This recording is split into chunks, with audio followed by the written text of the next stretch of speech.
Friends welcome to my सौम्याप्ति kitchen. एबे चलो देखिबा आज गोटे यूनिक रेसिपी बनौची जार ना होची बिरी आंबिल।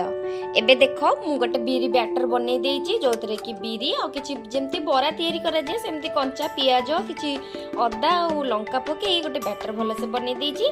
एबे हमें पैन ने बस पैन रखीची किछि नै जिबा ए आनो को आ एथिरे किछि सुंदर सुंदर बरा बनैबा। देखो मु केमति बनौची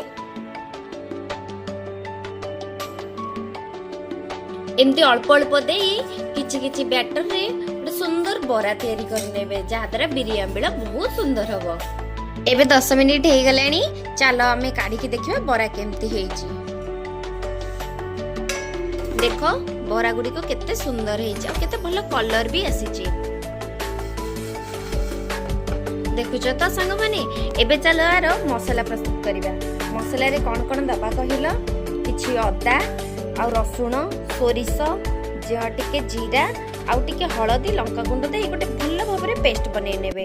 ताकू मु आगुरु एटा को बाटी देइथिली तो मु एटी किछि मसला अल्प करे कसी नेइची। आपण एमते किछि तेल फुटण दे भल भाव में कसी नेबे। कसी जते बेले मसला कसी हे जो देखो मु केते भल रे करची मसला रु भल भाव में तेल भी छाडी जाईची। आ एथिरे गोटे आंबुल दे देइची। आमे आंबिल करूचे ना टिके आंबुल देले भल टेस्ट आसीबो। सांगवानी मु इथरे किछि मसला हे गला परे तादरे किछि पानी दे देथिली। से पानी फुटला परे आपण गैस को भलो भाव रे बंद करि देबे आ तादरे बरा देबे। मु किछि बरा पके देइछि आ एबे बोते पकोछि। देखंतु गैस भी मोर बंद अछि।